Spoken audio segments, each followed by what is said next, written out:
Welcome to the Shamrock Sports Talk Show with your hosts, Igor&Andy from Serbia, Europe, and Andy Vernon from Concord, New Hampshire. We are about pride, tradition, sweat, tears, victory, and determination of Boston sports. Give us a ring at 512-543-4662. Be sure to download the Try 99 TV app on any smart device and subscribe to In the Zone Sports Talk Television. The cost is $4.95. Thank you in advance for your support. Now, let's get into the Shamrock Sports Talk Show.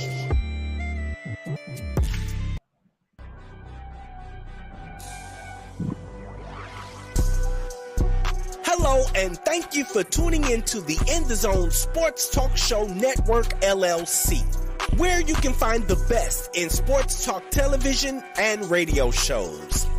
Mondays, check out the Just Us Sports Talk Show from 7 p.m. to 9 p.m. Eastern Standard Time with your hosts, Kevin L. Dixon and Dana Clark.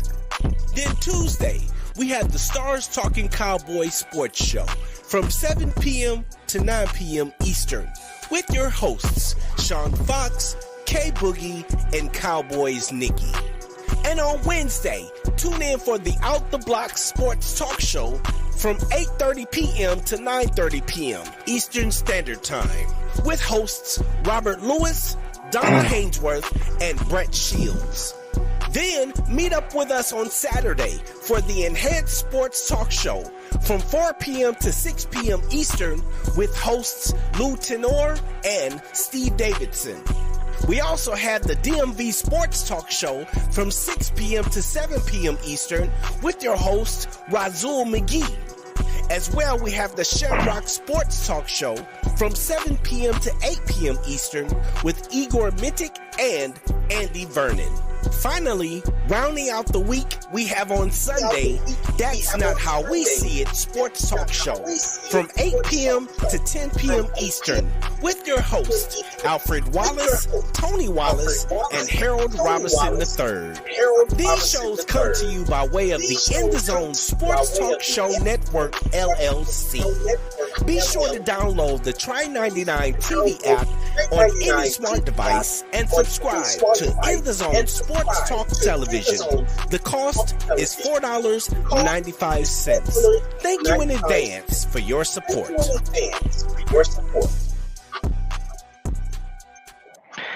Ladies and gentlemen, welcome to another edition of I'm hearing myself, hearing echo.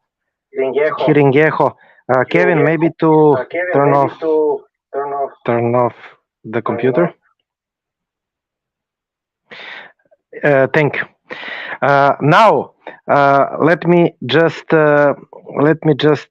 introduce you to my co-host tonight, or not co-host. This is practically his home. This is his radio, and I'm working at his radio. And it is my pleasure that I started working with Andy at the End the Zone Sports Talk Radio. I founded. We founded, Andy and I founded Shamrock Sports Talk Show. This is episode 46, and the man who is responsible for everything on this radio is my partner tonight because Andy is absent. He's having some issues. Kevin, welcome to the show after a long time. How are you doing? And thank you for joining me tonight to help me. Hey, what's going on, man? I was wrapping some gifts. I figured I told my wife, I said, I gotta get on the show. I said, it's been a minute. I said, I gotta get on the show. So it's good to be here, man. It's good to sit and talk some Celtics basketball.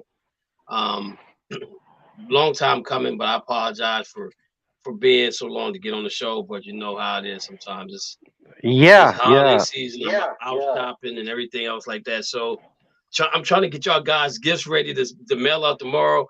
So that's what I'm doing right now. But it's good to be on the show. Go Celtics again. People can watch us at Try99 application if they subscribe. Also at YouTube live stream. Kevin Dixon's and the Zone Sports Talk Radio. This is the channel. All episodes there, and also at the StreamYard. I recommend everybody to watch episode 45, not because of me, but because of Rich Conti. It was one of better episodes. In this very episode, Kevin, we didn't analyze the games. We analyzed the Celtics from 2018 till 2023. The strategy, the moves, the development, and the future. Now, we will concentrate on the last three games in this very episode. First of all, the Celtics are best record NBA, 19-5. I'm not happy that the Lakers won in the season tournament. Never mind if we played in wooden trophy, but they won the trophy, and now they hung the banner in the Staples Center, and they say that they're having 18 banners. Unbelievable, but whatever. This, I mean, not to underestimate the cup. I mean, congratulations to them. But it would be similar like Andy, you and me playing in some school tournament in front of your building, you know, and we won the tournament and we hang the banner. I mean, I'm joking, but whatever. What are you saying, first of all, about in Lakers winning in the season tournament and Celtics lost from Indiana? I like the tournament. It gave it an atmosphere that we never had before in the NBA this early in the season. I mean, if you think about it, you had guys jumping around, hopping around. It looked like high school kids playing basketball again. At the peak of high school. So I like that. I saw that more so from the eastern side than the western side. Like Sacramento, they kind of was hyped about it, but the other teams, the older teams, didn't. The fans, I don't think the fans were really into it like that, like they were. The only problem I had about it being in Vegas is that only people could go to Vegas and watch the game was rich people, because who buy a ticket to fly to Vegas and get a hotel room in Vegas and stay out there and watch that game? Only but rich people. Yeah. I know they're talking about changing some things around. I know a lot of players really want them to make a seed in the playoffs, which I hope they don't do. I don't think that would be a good idea at all, because if you like say for example, if the Lakers were to had if they did it this year and the Lakers had won the in-season tournament, can you imagine how much time everybody takes off on that team? Low management. Yeah. So practically they won in-season tournament. The Lakers, they have the playoff spot, and from now on they can tank the season, right? Exactly, and I hope hopefully they don't get to that point. I mean, they could even raise the ante up, in my opinion, to make it more monetary than anything else. What also I didn't like is that it was in Vegas. Okay, so it was almost like a home game for the Lakers, because you're only 4 hours away. So it was more like a home game for the Lakers and a away game for the Pacers. Now I'm gonna say this: I think that if they want to change something, or they want to tweak it a little bit, whatever team makes it to the finals, whoever had the best record, they play their game at home. They don't go to Vegas.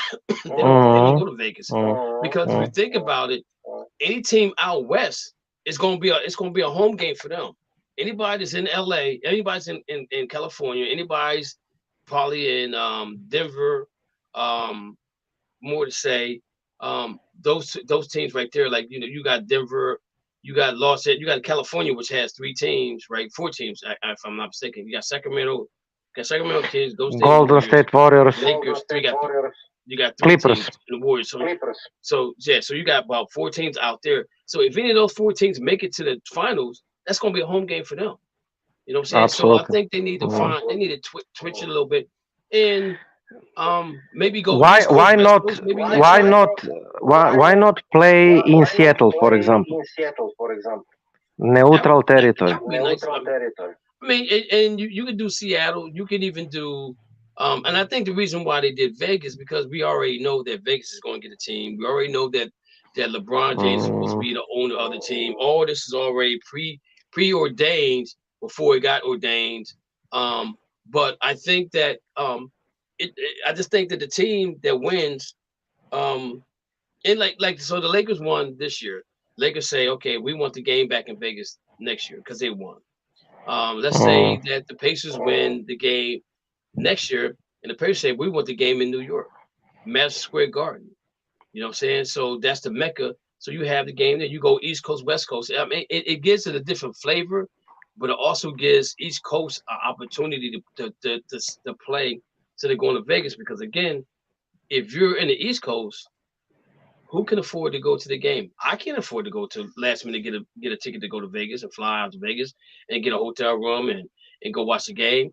You know, only people you saw at the games were millionaires basically. You seen Dr. J there. You seen all kinds of celebrities there that play basketball. So if it's that to me, that's not for the fans because the average fan can't afford to go to that game.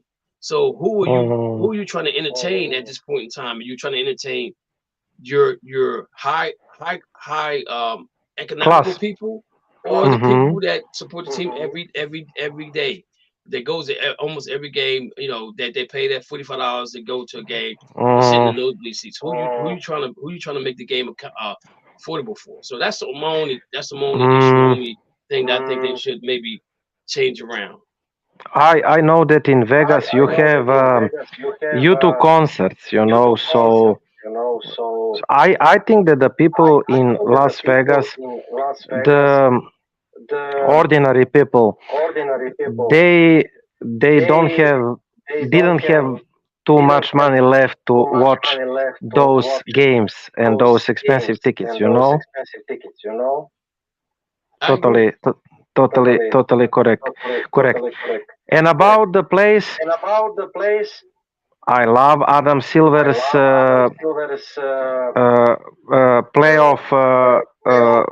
playoff tournament, you know, mini tournament at the end of regular season. So I think that it should stay that way. Places number 7, 8, 10, 11. They should play for the playoff spot competition for the 2 playoff spots, like every year. And I don't like you said, in-season tournament to have guaranteed playoff spot because this playoff spot is going to ruin regularity of the competition in the regular season. Why? Because, like you said, if Lakers have the playoff spot, I mean, they will battle maybe for the home court in the playoffs, but they can tank the season. They can be 12th and they will be in the playoffs, you know. They can rest LeBron James. They can rest Anthony Davis. And I don't like it. Backing to Boston, Lakers can say whatever they want. If Boston win the title, for me and for every single normal person, we will have 18 banners and the Lakers 17 banners. And I'm giving them kindly all Minneapolis Lakers banners. That's to be said. I mean, Boston didn't move into other place. With saying that they have 17 banners, I'm kindly recognizing Minneapolis Lakers titles. But to count in-season tournament banner as a cup, this is ridiculous. For example, in Europe, I mean, you have, for example, in basketball, And in football or soccer, you have couple of other competitions. For example, you have championship, and for that you are receiving the title champion of Serbia or champion of Spain.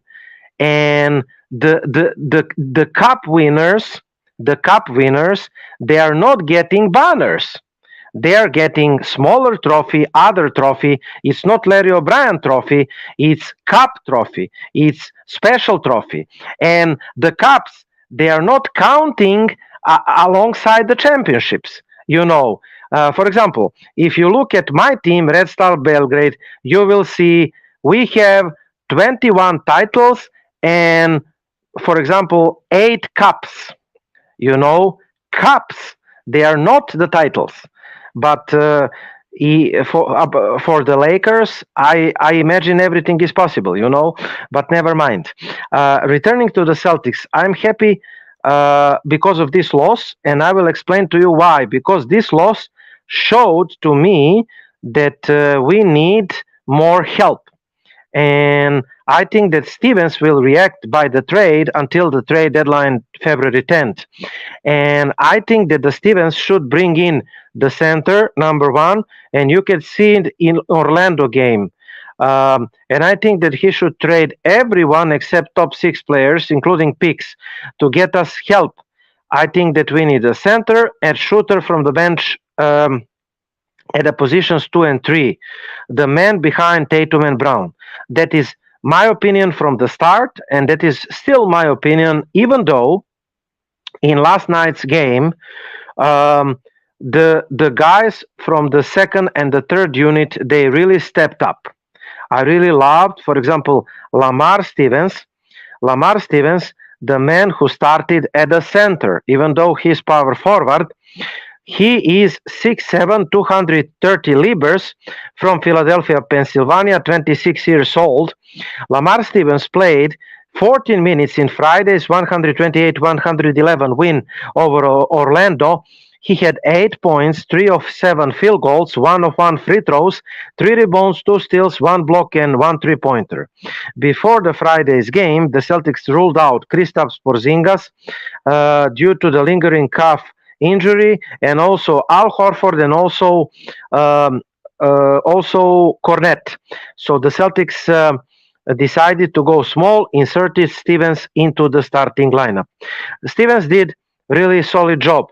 I can prize also Neemias Queta, the practically two-way guy who played the reserve center 18 minutes, 4 and 3 and 1 and 1. So besides Stevens at center, we played small ball like Jrue Holiday, point guard, shooting guard, Derek White, small forward Jaylen Brown, power forward Jason Tatum, center Lamar Stevens, who is power forward, like I said. From the bench, you had Peyton Pritchard, Sam Hussein, S1E Mikhailuk, Oshie Brissett, Neemias Queta. Unusual starting 5, unusual bench, but they did their job. We got revenge against Orlando, and we must do it again in couple of in day or two, if I'm correct. And our bench guys and third stringers, they did their job at Orlando game. What do you say?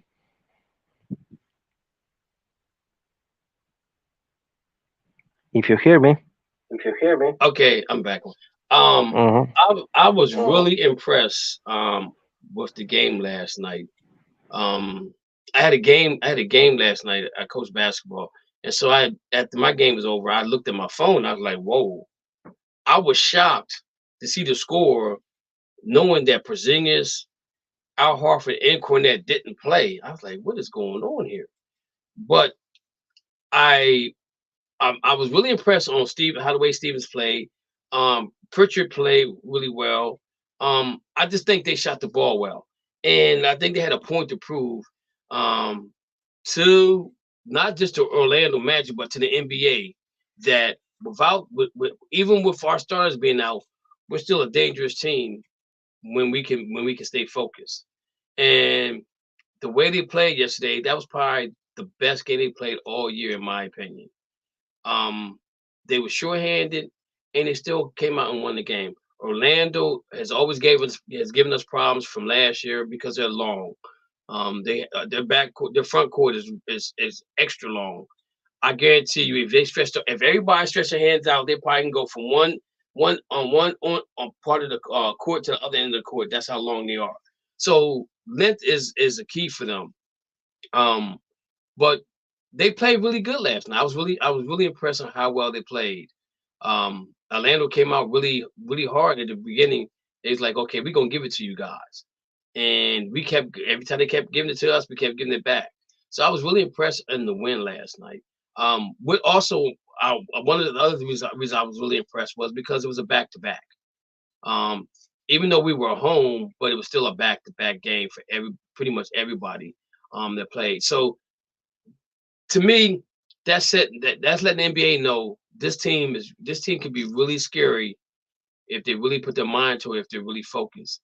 And last night, I think they sent a message out to the rest of the NBA that even though we're not 100%, we're still dangerous. And I don't know, Igor. I don't know if you had watched the game. And they was doing the greatest NBA team for Boston. So right now they got it down to the 86. I think it's the 86 team and the 2008 team. I think those are two teams they got going up against each other right now to see who's the best team. I don't know how they're going about it. They got some kind of technology, some computers doing the whole thing. But to say that is, I'm seeing a lot of this team that kind of reminds me of the 86 team. How everything came so easy to them. I'm not happy with their defense. I think they take too many plays off on defense. And you can see when they turn the defense up and when they turn the defense down. And I think that I was always taught that you play every play like it's your last play. You play hard all the time, because when you don't play hard, that's when you have a tendency of getting hurt.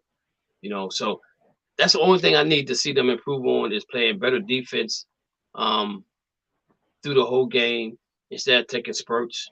And it's not hurting them right now, but it could be down the line. Even though we're 13-0 at home, which is a great feat for this team right here, because we know that we was terrible at home last year. Terrible. Especially in the playoffs. So there's a lot of good things I see coming from this team. Now, I do have a question for you, though. So you're looking for them to trade and bring in a big man and another shooter. And so I was reading where, what's his name? Oh my goodness. Blake Griffin. He played with us last year. Blake Griffin. Blake Griffin. I'm hearing about Blake Griffin coming back after All-Star break. I don't know if he's needed. I don't understand that move. I would not understand that move.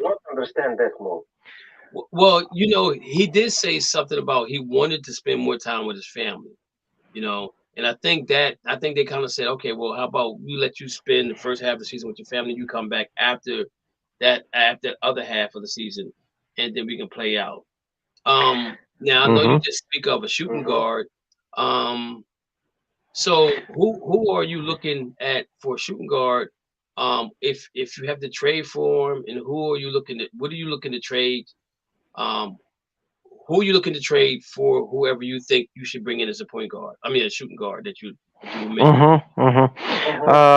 I mean, tough question, but there are a couple of interesting options that we can afford. I said we must not trade top 6 guys, and I'm sure that Stevens will not trade them. You can add Pritchard as 7th guy, who is, let's say, the best guy from the bench. So it's ridiculous to trade Pritchard, because you are staying without any points from the bench. Now I'm looking as a starting unit and the bench unit. Now from the bench unit, we do have a couple of problems, in my opinion. The first problem is that Peyton Pritchard is playing the point guard at the bench practically. When he is coming in, he's playing the reserve point guard because we're playing with two guards, White and Holiday, because they are really efficient in both ways of the court. They are probably the best guards, the best defensive guards duo in the NBA. So Peyton Pritchard is coming as a third guard, practically the reserve point guard, and he's not point guard. He's not true point guard, he's shooting guard. Okay. Now, but he can stay there as a point guard because we know that, for example, last night he thrived in the fast-paced game.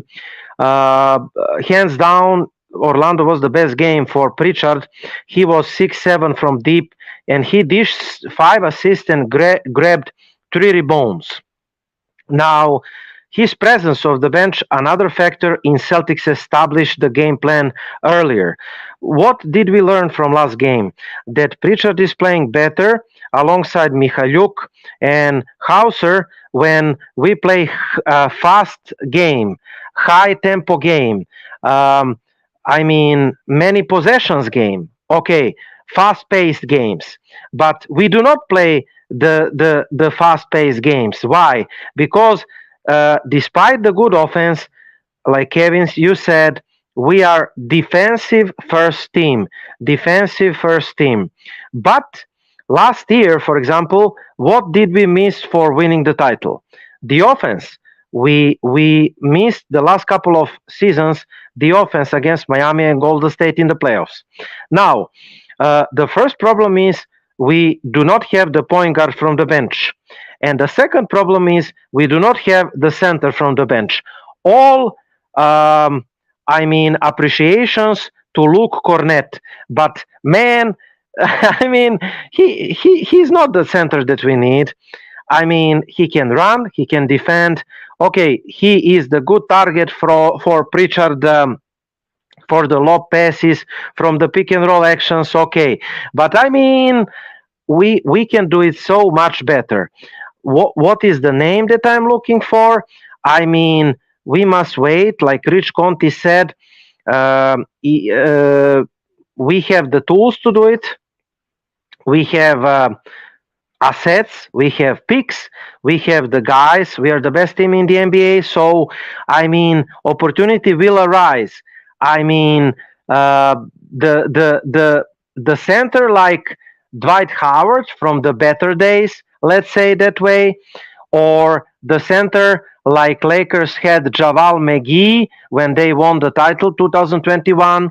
I want the center who can play both ends of the floor, who can defend, who can block the shoots a little. He's not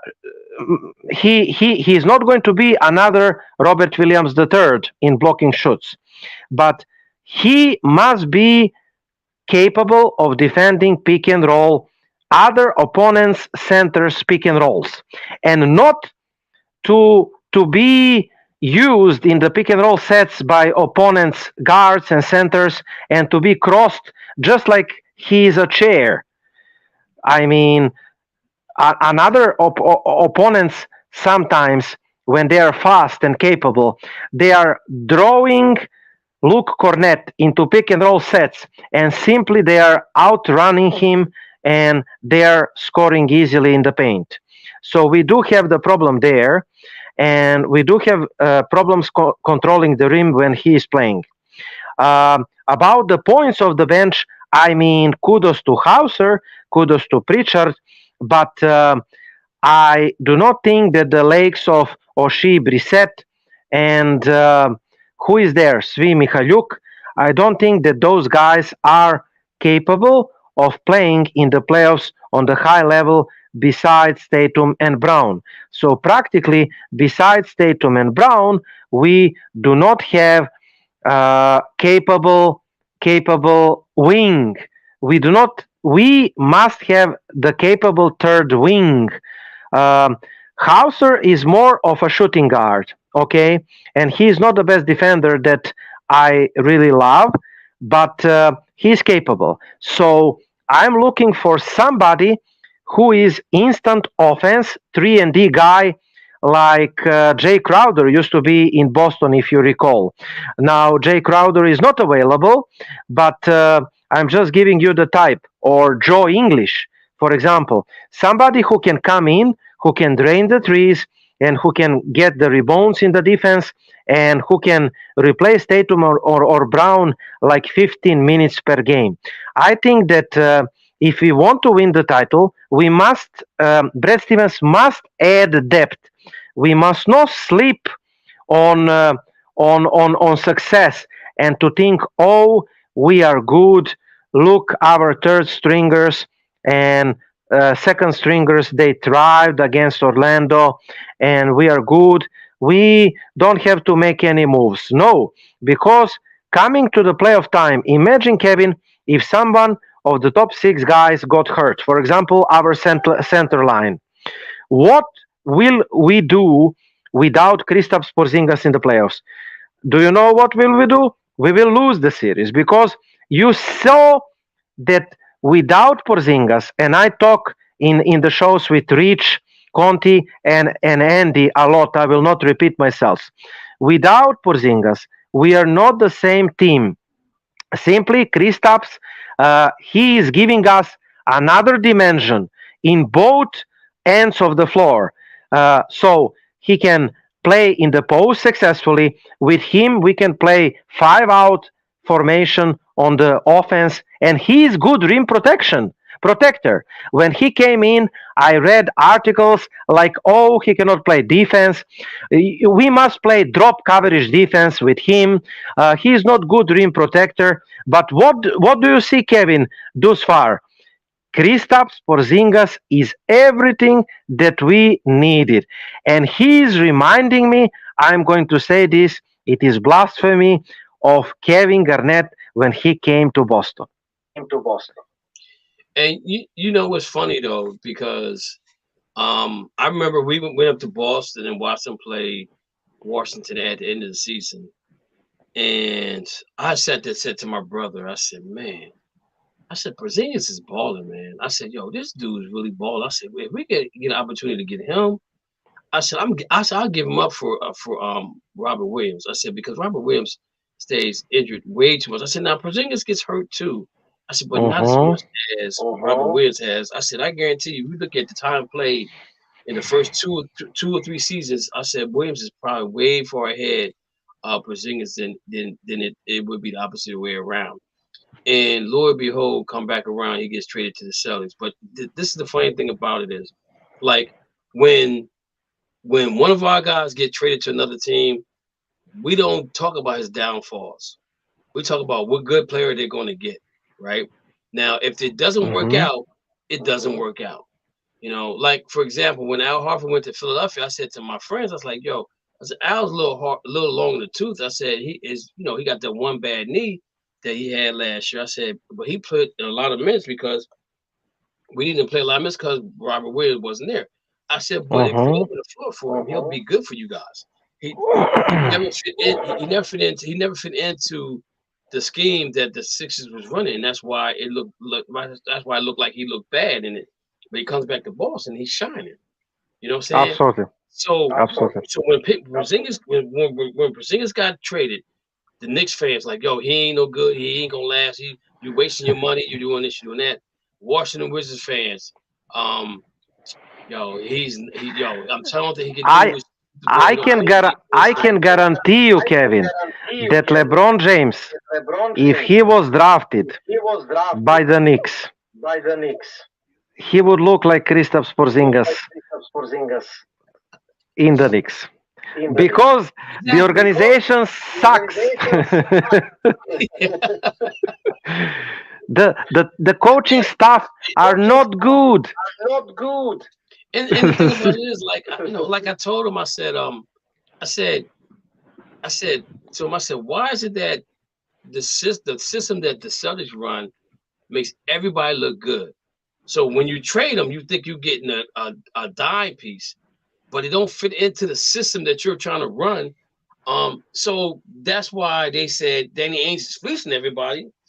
Danny Ainge wasn't fleecing nobody. He just said the system that Brad Stevens was running brought the best out of each player that played underneath him. And now Joe Mazzulla is doing the same thing. So you can't get mad at Danny Ainge for what Danny Ainge did, because so Danny Ainge made the trade with Utah Jazz. I don't hear nobody talking about they got fleeced now. Look at the Minnesota Timberwolves with Rudy Gobert. They're playing good basketball. They got the number 1 or 2 out there in the West. I don't hear nobody complaining about that trade. Best defense NBA. Best defense NBA. So my thing is this right here. Don't down the dude that gets traded. And talk bad about him because he's not on your team no more. Because I never talk bad about none of the players that got traded. None of them. Absolutely. Even when Isaiah Thomas got traded to the Cavaliers, I didn't like it. Yeah. And me and you had that conversation about that, and I was like, I don't like that trade, but you got to do what's best for the team sometimes. Isaiah went to Cleveland, didn't fit in. Went to LA, didn't fit in. He went all over the place, didn't fit in.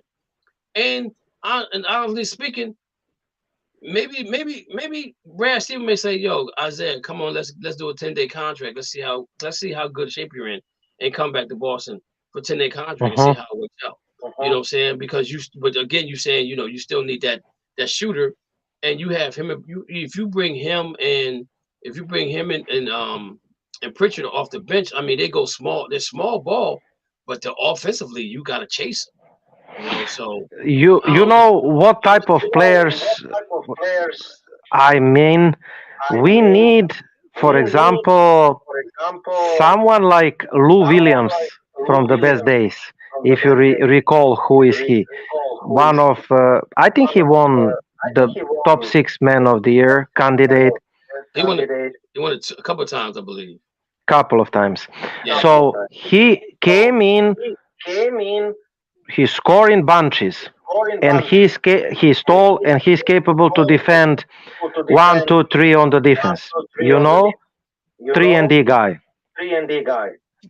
So do you see anybody in the NBA right now that's that you can pinpoint that's a 3-and-D guy like Lou Williams? Because I always thought maybe that we would go after Melo as well, you know what I'm saying, for scoring. If you want scoring, you bring in Melo. But then you kind of lose it on the back end of defense. But if he's shooting well, he's shooting threes, and if he gets up a 2 here or there, I don't mind that. But who do you think? Who do you see? In the NBA right now, a guy like Lou Williams, if you come off the bench and do what he does. I mean, do not have the specific name. I know that media's connected the Celtics with Alex Caruso from Chicago. I'm not sure that he is the man, for example, to change our bench or change something. But you know what? When the season is close to the end or at the trade deadline, the teams that are tanking or that are not in the playoff competition, they will start to sell their players, and then we will be able to catch some fish, maybe underpriced, to help us off the bench. So we must be patient until February 10th, trade deadline. And I'm sure that the Stevens will dig out someone from Charlotte, from New Orleans, from maybe Orlando. For example, I would trade, I know that this is not realistic by money-wise or something, for Franz Wagner right away. I love the man, With Orlando. From Orlando. Franz Wagner. Yes? We had him before and we let him go, right? We had him before and we let him go. We traded him.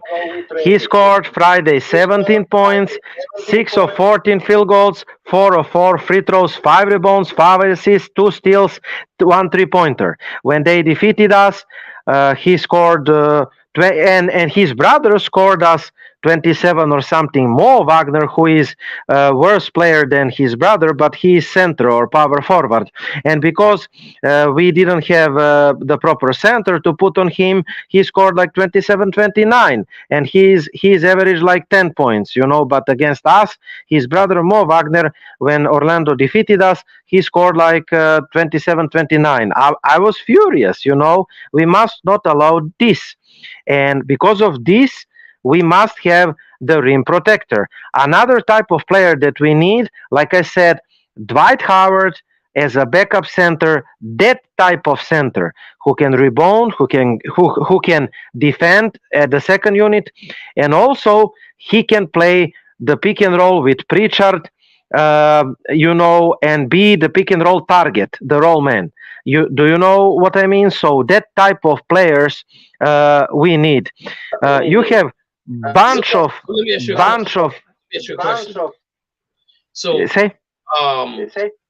Dwight Howard was still out there to be had. Yes, he's in China somewhere. Why do you think that we didn't go after him at the beginning of the season? Because Dwight Howard's the name that kept popping up to me. Yes, he is. Yes, he is. Named Dwight, and then he came in and he worked out for somebody, but it wasn't us. Yes. They were probably going to see him to get a workout with him or not. Why do you think they haven't jumped to the opportunity? Maybe Stevens was afraid of his behavior. Maybe he thought that Dwight Howard would be like poison apple, rotten apple in the locker room, because we do have the good locker room right now. And this is the reason why we apparently want Blake Griffin. Because Blake Griffin apparently was the glue guy in the locker room, the veteran leadership at the locker room. But again, on the other side, you have the two-way guy that we are playing that I really love very much and that I want to keep in the next years and develop. Nehemiah Skita. So I'm asking myself and you, why would we bring in Blake Griffin to eat the minutes from Nehemiah Skita and to stop his development? On the other side, what would we get with Blake Griffin? Will we get what we need at the center position? And my answer is no. He didn't play half season. How are you expecting him to jump in and help us right away? I totally agree. Unless he's working out right now, I think that it would. I don't think it would help us at all. Let me throw a couple names out here at you. Yeah. Okay. Kelly Olynyk. Why not? I think that he would fit the system. He is playing. He is in the form. He knows Boston. Stevens was training him. He is tall. He can defend a little, and he can shoot threes. You can play 5-out system with him. So yes. Here's another name I'll throw out to you. Might be a retread.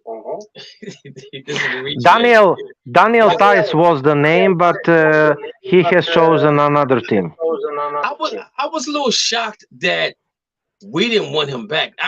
And I'm gonna say this: I think watching Daniel Tice play with us, he always end up getting unnecessary fouls. That I don't think is his. I don't think the pick fouls is his fault. Yes. So I think that might be one of the reasons why he had good summer. He's a world champion. He's a starter alongside Franz Wagner, alongside Mo Wagner, Dennis Schroeder, Daniel Tyson, who was the fifth main, Kiel Tilly or whoever. So he was a starter for world champions. So there is absolutely no reason in the world why he would not be the solid backup center, second or third center for Boston. I mean, for the other shooter, thinking about another retread. Because I hear he might be getting bought out.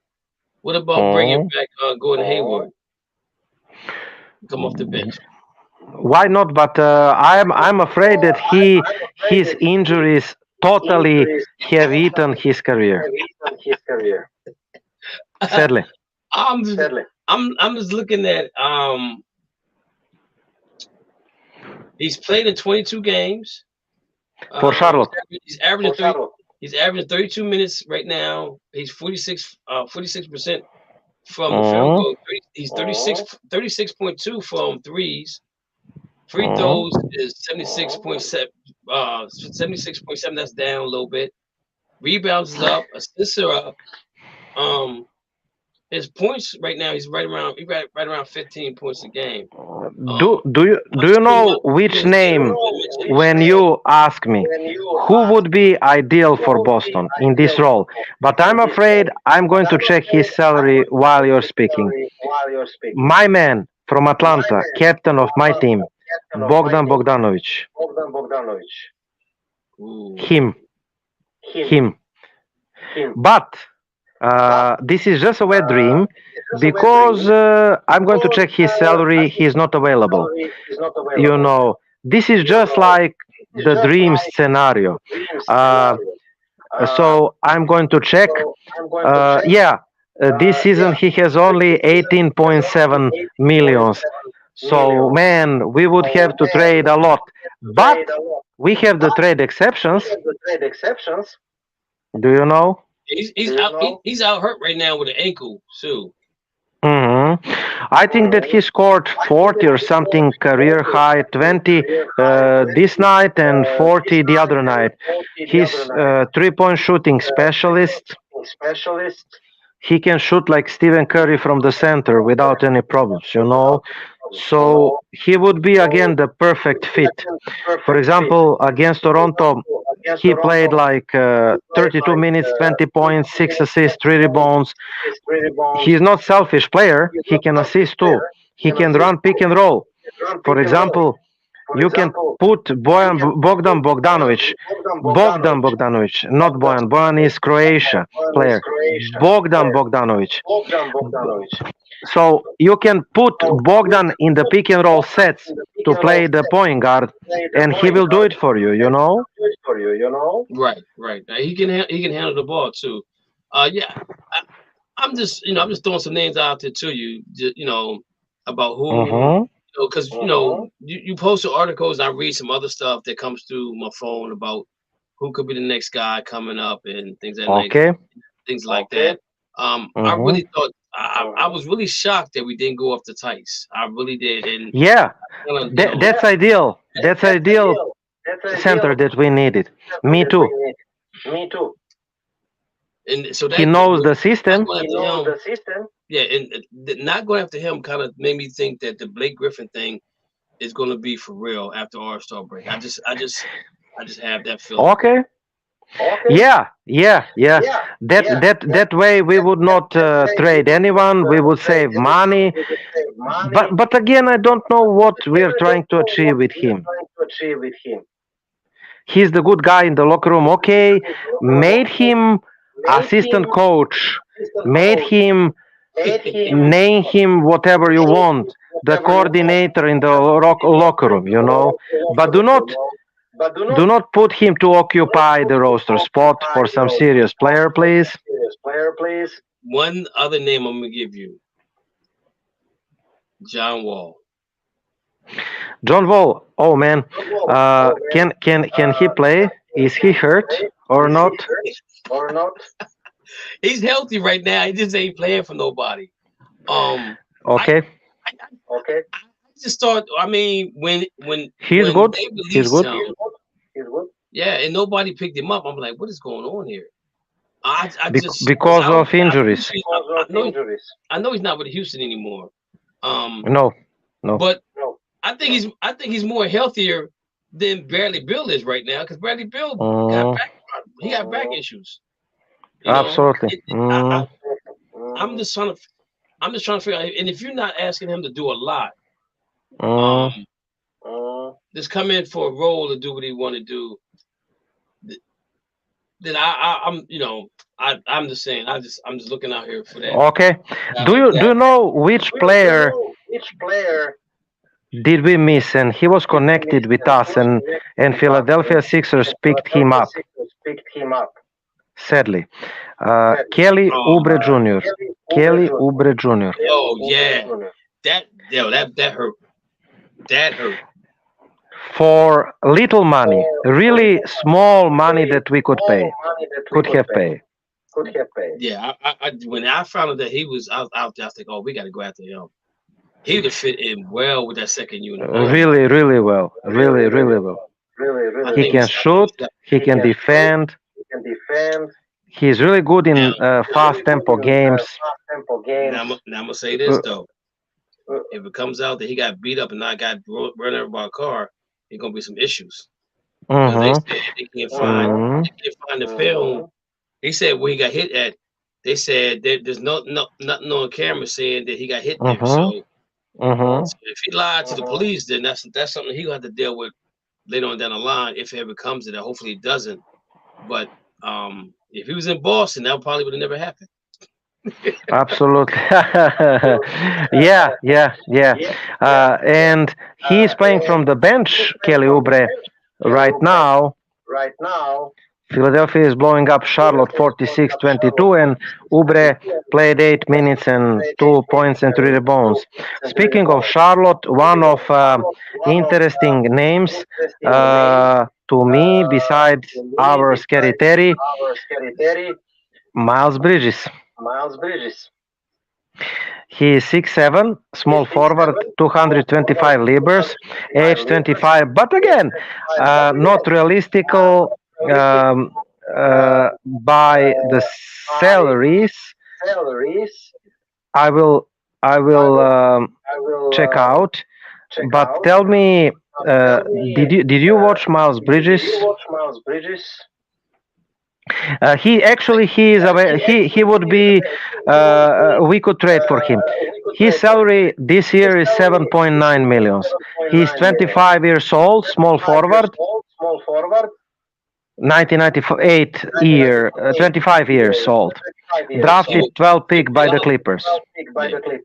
He would fit right in, even with the age. Yeah. And player exception. Still have the player exception. We do have. Right. So what is that? Was that 5? They had for that. It was a 3.5. Player exceptions. I will check now. Just to add that Miles Bridges, we would have him the next year as well, because he signed 2 years contract this summer with Charlotte, worth 24.2 millions. Okay, so his salary this season, 2023-24, is 7.9 millions. Okay. What did you ask me about trade exceptions? I will search. I will search for it. So 7.9 millions trade exceptions. So here is your trade target. Okay, you add 2 or 3 bench guys and the picks for him.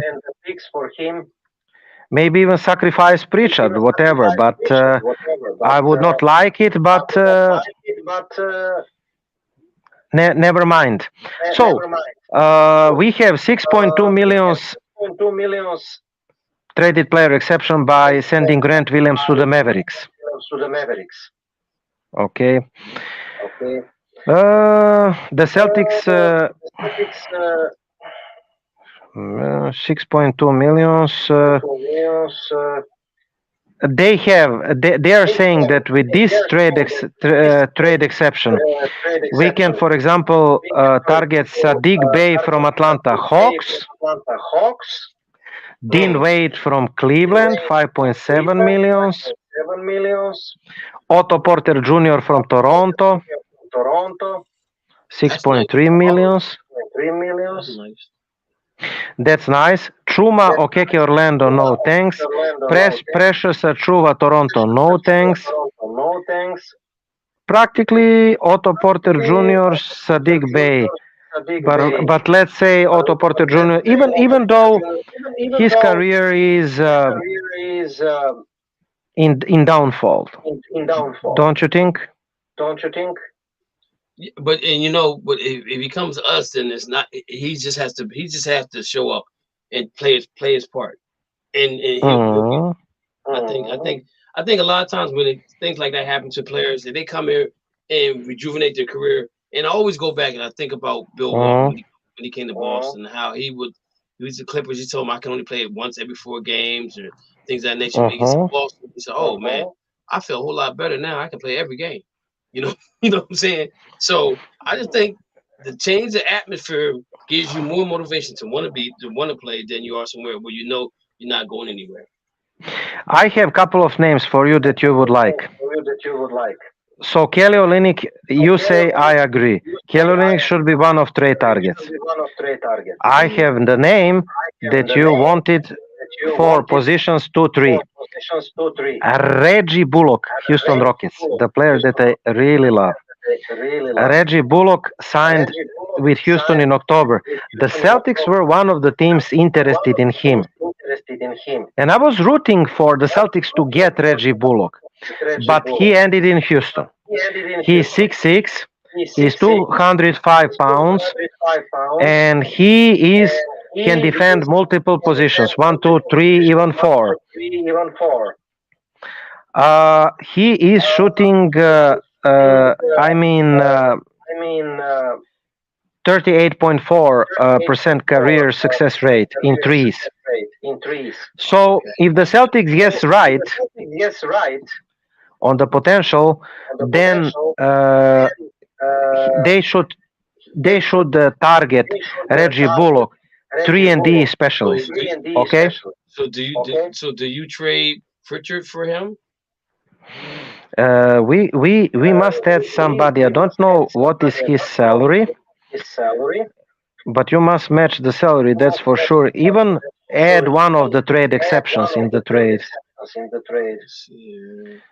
Reggie in Houston. Yeah, let me see here. Bullock salary. Okay, there is something wrong. He's shy. He's like $3 million right now. So practically, let me tell you.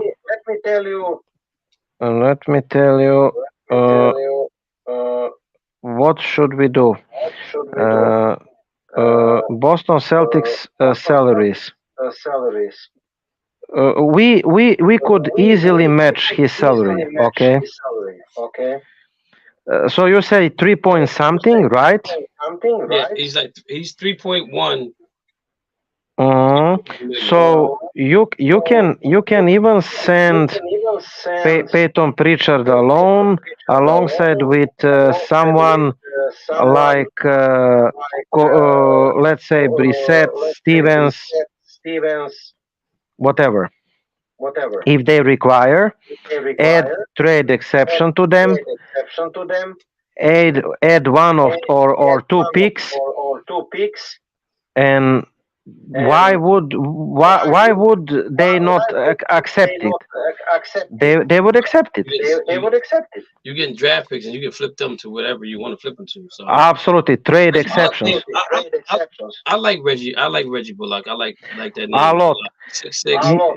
He would make our defense tougher. He's tough guy. He has the good attitude. Big man target. I think he is big man target for about 10 years, but whatever. Andre Drummond, from Chicago Bulls. So, but he's still better than Kornet. Yeah. So the Celtics are surely thrilled with what have gotten out of Luke Kornet. I mean, Kornet 78.4 field goal percent and 2.3 blocks per 36 minutes per basketball reference. But Porzingas is struggling with health. Al Horford, 37 years old. So if the Celtics are at all concerned about their interior collection, they should trade Andre Drummond. The Bulls seems primed for fire sale, and it would involve 30 years old Drummond. His strength and weaknesses seems pretty cemented, but meaning Boston shouldn't expect anything higher than what he showed in Chicago. But he is steady scorer at the rim. He is rebounder and relentless rebounder who can crush the offensive rebounds. And while he's never been elite shoot blocker, because he's built really strong and high, he can cause chaos with sneaky strong steals and quick hands. So why not? If Kelly is not available, then Andre Drummond. I agree. What do you say? I agree. I totally agree with you on that. I totally agree. John Conchar from Memphis Grizzlies, they propose. I'm really not for him. But that name's been coming up a lot lately, though. I've been reading with the kid from Memphis. John Conchar, yeah. So let me explain a little. Things might be getting early for John Conchar because Jemoran still didn't play for them. If reserve forward John Conchar hit a trade market, Boston will make a call because Celtics are reportedly among the teams who have kept tabs on Conchar's situation. According to Mike Scotto. Conchar's season has been a mess, but he's kind of role player who can be better. With better roster around him, he stays active on the defensive end. He is typically found in the right spot at the right time. He's never been a high volume scorer, but he has 41% 3-point shooter in 3 seasons, and this is important. While the Celtics have 2 of the best wings in basketball, Brown and Tatum, they don't have the wing beside them because Sam Hauser is more shooting guard besides Sam Hauser having breakout season. And in terms of true wings, coach Joe Mazzulla can trust. If nothing else, Conchar could provide some protection in case Boston needs to dig deeper than normal rotations in the wing position. I mean, I still go after Reggie Bullock, but Conchar can be option number 2 or 3, let's say. At position number 3. What do you say? I like that. I mean, I go with Reggie because Reggie's going to give you everything. Reggie's going to give you everything. He's not going to give you everything. He's going to come in. He's going to play great defense. If he's open, he's going to shoot the 3. He should make the 3 because his percentage is pretty high for that. Well, not really. He's only at 33% right now. Yeah. So that's not really high. But I guess it's maybe the other things he do that we don't see on the basketball court that makes Boston want to get him. That's the only thing I can think of. Because there's some things we don't see that Brad Stevens may see. Hustle plays, things of that nature that may be the reason why they're bringing his name up as far as coming to Boston. I think that actually Boston was among the candidates, but he has chosen Houston for some reason. Maybe he has family Yeah. there. Maybe he's affected with Texas for some reason. Maybe he's born there or something like this. Well, you ain't got to worry about paying state taxes in Texas and Or they are not paying high taxes in Texas. Right, right. yeah, yeah. So I mean, Kevin, man, I don't want to hold you any further. We're out of the live streams, but it was really fun to speaking with you, and the time is Oh yeah, flying. Time is flying, yeah. and you can join me every time that you I can. miss I miss talking to you guys, man.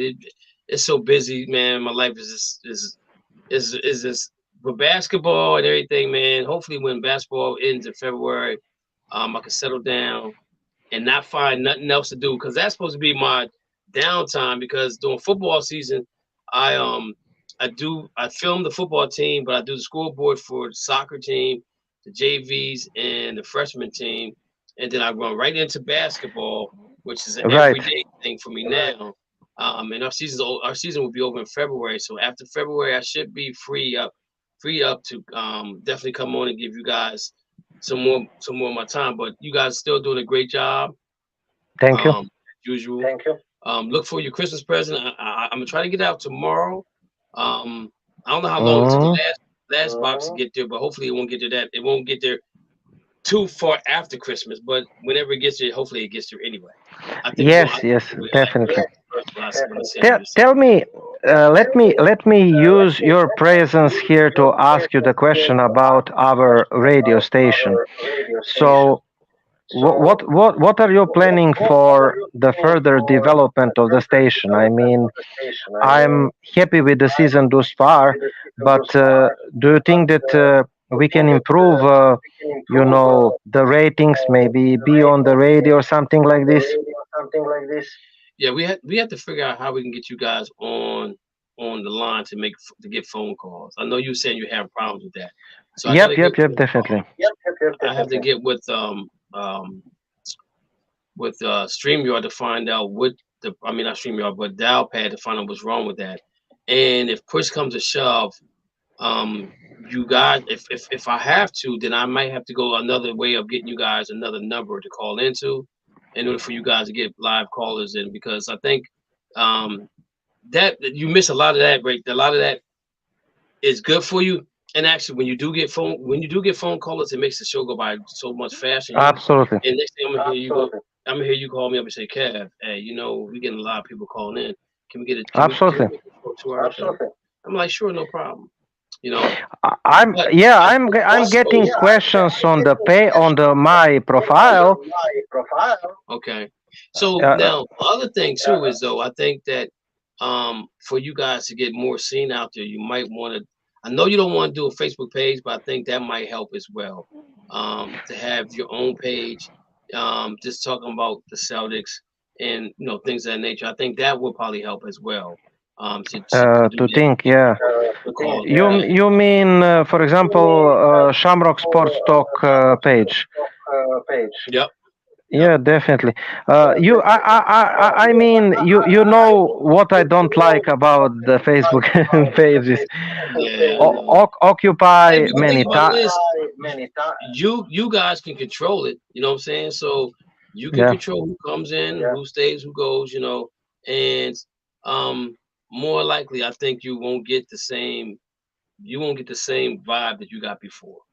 I think Yes, yes, definitely. I think you probably get different flavor from some of the Celtic fans that's out there because like I'm in like 4 or 5 Celtics groups and I tell them all the time to call into the show. And I think once they Mm-hmm. see it on Facebook, they may want to call in because you got you and Andrew are very knowledgeable and you have really good people to come on Thank the you. show. To talk about the Celtics. And right now, it's just in the walking stages, but I'm trying to get Tiny Nate Archibald to call into my show and talk some basketball with me about the Celtics. Wow, man. Really, really impressive. Really impressive. Yeah, if I can get him out, that would be my day. I got a picture of him. You can't see it right now, but I got a picture over here in the corner, Yes, yes, right yes, there yes. of Tiny Nate. Let me see if I can. Okay. Yeah. You see, so the one is me dunking the basketball, and the other one is Tiny Nate. And above that one, I got me and my wife, my son, and my daughter in Celtics. All in Celtics. Amazing. Man, you're walking Wikipedia. What can I tell you?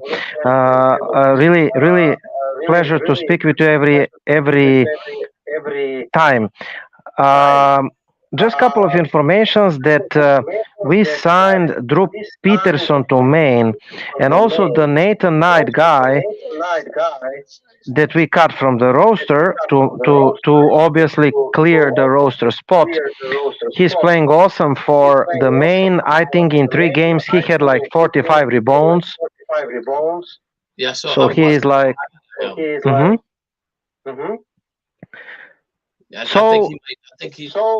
I think he might give us some. I think he might give us some time in the near future. I think John Walsh was. It was a reach for him right now. To think that he would make the roster. I really think they thought that he could make the roster right now, and he hasn't. But I think he's a work in progress. I think he's going to be a really great defender. If he stays with us. I have watching him play in the G League or the D League, whatever league it is. He reminds me so much. He reminds me so much of Tony Allen defensively. You know how he goes through the picks, how he denies the guy the ball and things of that nature. I'm just hoping that he can bring that to the next level when they do bring him up. Okay, Kevin, that will be it. Again, good luck with your shows. All right, brother. We will have the show the next Saturday, 7 p.m. Eastern. Hopefully, Andy will join me at some time. Again, I'm recommendation to rewatch for everyone the show 45 of Shamrock Sports Talk show with Rich Conti, and to rewatch the show with Kevin, because the man is a legend and the man brought in different type of discussions and informations to the show about the potential names. I hope that it was interesting for the listeners and viewers, just like it was interesting for me tonight. Okay, have a good night. Thank you, Kevin, again, and go Celtics. Go Celtics tomorrow. Baby. Go Celtics. The show is over. Thank you, everyone. Go Celtics. Welcome to the Shamrock Sports Talk Show with your hosts, Igor&Andy from Serbia, Europe, and Andy Vernon from Concord, New Hampshire. We are about pride, tradition, sweat, tears. Thank you for listening to the Shamrock Sports Talk Show. We're here every Saturday from 7 p.m. to 8 p.m. Eastern Standard Time. We are the best 4-leaf lucky show in the area. This show comes to you by way of the In the Zone Sports Talk Show Network, LLC.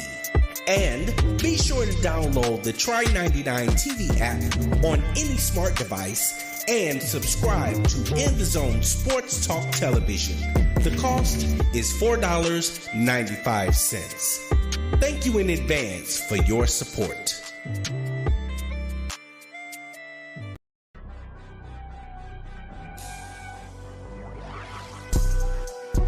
Hello, and thank you for tuning in to the In the Zone Sports Talk Show Network, LLC, where you can find the best in sports talk television and radio shows.